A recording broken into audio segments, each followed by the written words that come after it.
Good afternoon. Today is January 4th in 2011, not 2010, but 2011. And you're with Carolina Considered at Edisto Beach State Park, South Carolina. Who are we talking with today? Susan Spell. And Miss Spell, what's your position here at the park? Park manager, superintendent, as it used to be called. Thank you so much for your time today. And I wonder if we could begin, as we usually do, with some background information about you. Like, are you a real South Carolinian? Where were you born and raised? Absolutely. I am from Darlington, South Carolina, born and raised. Wonderful. Were you a town girl in Darlington? Well, I was definitely a country girl. I guess, for lack of a better way to describe myself, being an older child. My father, I always shadowed him. So we did things like fishing and carpentry, and I was just always glued to his hip, I guess you could say. And so your father insisted that you have the skills that any person should have, and gave them to you, I guess. Absolutely. Actually, both of my parents. Hard work, I was raised that is your value, is your work ethic. And so both my parents really instilled hard work, and was taught at an early age to try to be self-sufficient and to learn everything possible to be so. Did your parents insist that you work as a child? Absolutely. I can remember working tobacco fields and tobacco barns, and we always had gardens. We raised our own food and animals, and canning. That was while all the rest of the kids, so it seemed, were out having fun and having vacations, we were busy canning everything possible coming out of the garden. So you really didn't have much time left during your childhood for volunteering and those kinds of things. My volunteering actually came in the form of helping my grandparents with their gardens if there was any spare time. So well, it's just about as good as it gets, and it helps to explain how you achieved this position, I think. How about your academic training? I graduated high school at St. John's, which I was the last graduating class of that school in Darlington.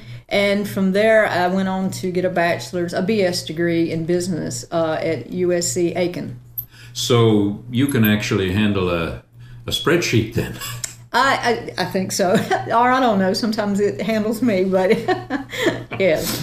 Well, and then did you do any further training after that? You haven't had time, have you? After coming to work in the Park Service, or after my degree, I was given an opportunity to attend or be a member of the first SOAR team, which is... What's a SOAR team? Well, SOAR, it stands for Strengthening Our Abilities and Resources, and it's a South Carolina State Park leadership training course. Yes, and it was something that is actually offered, you apply for, and then you actually have to write an essay and go before a panel to be chosen to attend. And I was one of the first class to actually graduate from the class. And then... What are if we just pause a second, what are the SOAR classes like? Well, they vary, and actually trying to, they touch a number of topics to help you with your leadership skills in dealing with different personalities. Because as a manager, and I will have to say my hardest job is actually managing the different personalities and learning how to use them to your advantage and to their best abilities. And it's applying that skill that will benefit you both. And it also teaches teamwork, and explains how important that is to be able to accomplish so much more by learning how to work in teams. And to go actually right along with that, I am currently enrolled and have been fortunate to be offered the opportunity to attend the national leadership training in West Virginia. Really? It's a 2-year course, and this will be my second year. Who runs that? Well, it was created by the National Association of the State Park Directors with North Carolina State University.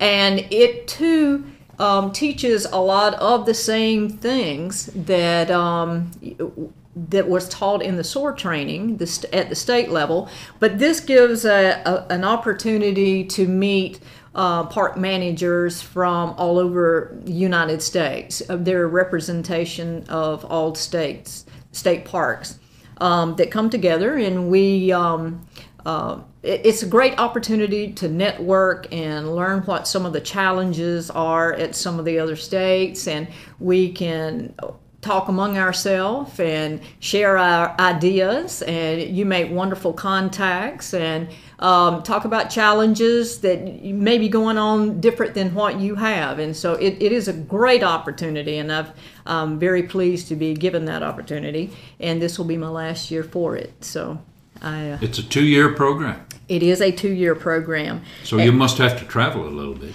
A little bit, and it's only offered to a chosen few, so I feel very fortunate that I am one of those chosen. But anyway, it's a great opportunity, and I should hope that everyone gets that opportunity. Well, don't let those national people try to steal you away now. Oh, no. I love South Carolina. This is my home. Well, I actually did not go to college right out of high school. I took a little time, and I actually got into my career, and because I never did know exactly what I wanted to go to school for. When I started working with the Park Service, I got inspired, I guess you could say, and decided that a business degree would be probably in my best interest. And so I actually worked full-time with the Park Service and went to school part-time. And it took me about 10 years to actually get my bachelor's degree. But and so I moved around. As I promoted and moved from one park to the next, I'd have to transfer from one school to the next. That's an inspiring story. You know, I was 24 years old before I ever set foot in a college classroom. Is that right? I was 35. Well, you got me beat. My students at the university were the best ones were over 30. Yes. You could tell the difference. Whenever I was in class, we take class very serious. That's right. And that also helps, I think, to explain your success in the Park Service and coming to be the superintendent of this park.